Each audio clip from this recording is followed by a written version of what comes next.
The World Scout Youth Program policy states, more than 100 years later, while the educational purpose of the movement's essential characteristics lives on, the needs of young people and the methods of delivery have changed.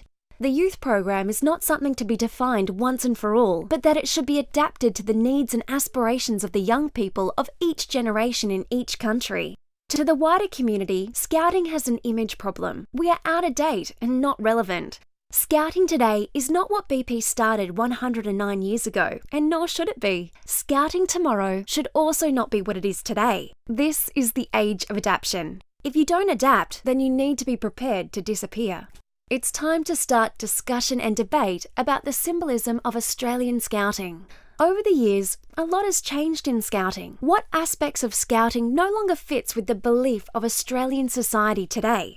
This is a tough discussion. If you ask youth members about their Scouting highlights, it would be about the fun, the challenges, their adventures, and their friendships. It will unlikely be the parades, leader nicknames, the uniform, ceremonies, or even the symbolism of a section.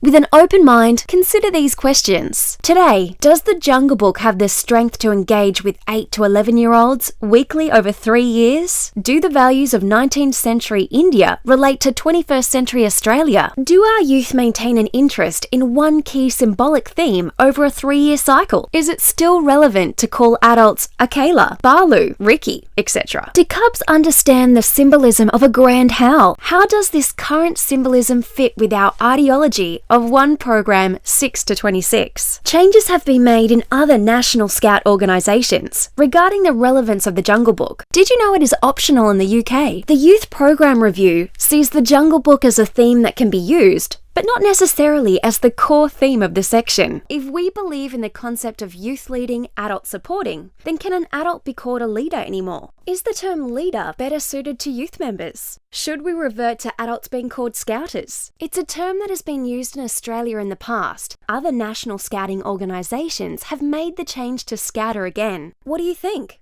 You've heard about the goal to create one developmental program and how the key concepts like the spices, method and patrol system will evolve across all sections. The Youth Program Review is developing an Australian-themed program, starting in the bush, heading to the jungle, and then the horizons expand as our youth gets to explore the great unknown.